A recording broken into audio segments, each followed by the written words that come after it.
Samuel Adams. There is three patriots of the revolutionary period buried here. Samuel Adams, over yonder where that large crowd of people are, that is the grave of John Hancock. Paul Revere is up there at the end, and another very important patriot is down there in the corner when we talk about James Otis. Let's just dwell upon Samuel Adams. Samuel Adams, John Hancock, and James Otis all had a personal grudge against the English. And the grudge Samuel Adams had against the English was,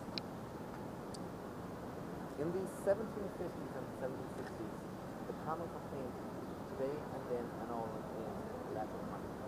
Money at that time is gold and silver coin.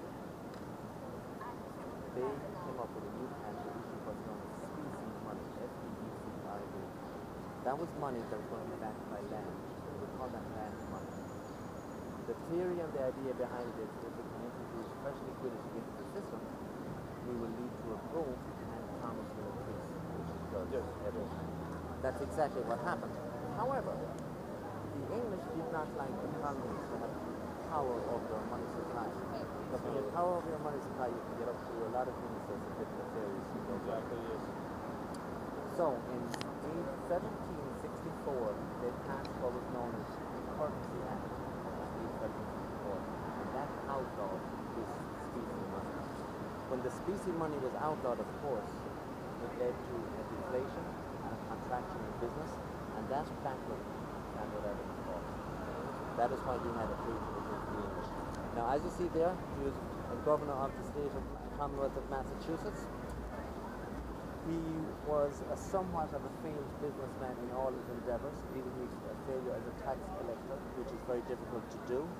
What he was excellent at was he was a great orator and storer of people's emotions, and he was in the forefront of the agitation of the speech making in events leading up to the American Revolution. Now, as we're here, you will see there, that is the gravestone of who are known as the victims of the Boston Massacre. The Boston Massacre, a very important event coming up to the Revolution, even though it had nothing really to do with the Revolution. It happened fully 5 years before the Revolution occurred. Its importance is due to its propaganda effort. The event was, it was March the 5th, 1770. There was a man doing sentry duty downtown here. He was surrounded by a crowd or a mob of people that were giving him a hard time, trying to get a track of them, throwing snowballs, dirt, etc. insulting him.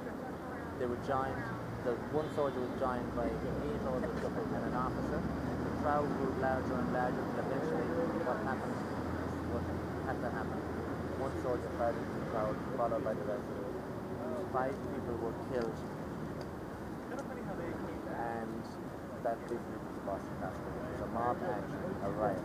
The result of the Boston Massacre was that Paul Revere, who has many talents, one of which is he's an engraver. So he was able to take this scene and this event and make an engraving showing the soldiers in a disciplined line with an officer at their head and the officer giving the signal to fire into the crowd.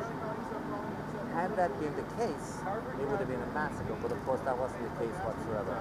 So it was an early form of propaganda. They were able to print off hundreds, if not thousands, of posters depicting this event falsely. Those posters made their way down to the Carolinas. So in the public's mind's eye, the Boston atrocity was used as a massacre to store up passion in the following 5 years. It's also important because those people were being put on trial for capital murder. Nobody was willing to defend them in a court of law. It was not until John Adams, who became the second president of the United States, stood forward and said, every man, regardless of his crime, that he may or may not have committed, deserved a defense. He defended them, got them acquitted of all major charges. The correct thing to do, however, is so unpopular that he lost 70% of his practice and nearly put him in the poorhouse. And that was the action of John Adams. And that is Samuel Adams, and that is the Boston Massacre.